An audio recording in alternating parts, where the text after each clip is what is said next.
Patay ang isang konsehal ng Bayambang, Pangasinan nang bumangga ang kanyang minamanehong MPV sa konkretong bahagi ng tulay sa San Carlos City. Base sa investigasyon, posibleng nakaidlip ang 25 anyos na si Councilor Janazer David Junio kaya nawalan siya ng kontrol sa manibela. Itinakbo pa siya sa pagamutan pero hindi na umabot ng buhay. Patuloy pang iniimbestigahan ang insidente. Tumanggi muna magbigay ng pahayag ang kanyang mga kaanak. Nagpaabot naman ng pakikiramay ang alkalde ng Bayambang.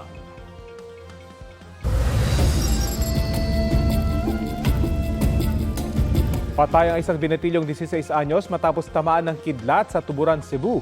Idineklara siyang dead on arrival sa ospital dahil sa mga tinamong paso sa katawan.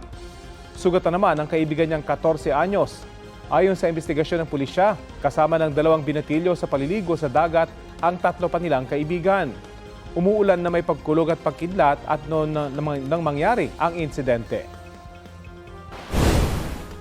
Paalala ng mga otoridad, huwag maligo sa dagat tuwing masamang panahon para iwas disgrasya. Kung may pagkidlat, iwasan ang paggamit ng dikuryenteng gamit. Lumayo sa kawad ng kuryente. Kung nasa labas ng bahay o gusali, sumilong sa pinakamalapit na bahay o gusali. Iwasang sumakay sa mga sasakyan na walang bubong o bintana. Iwasan ang basang lugar o katubigan.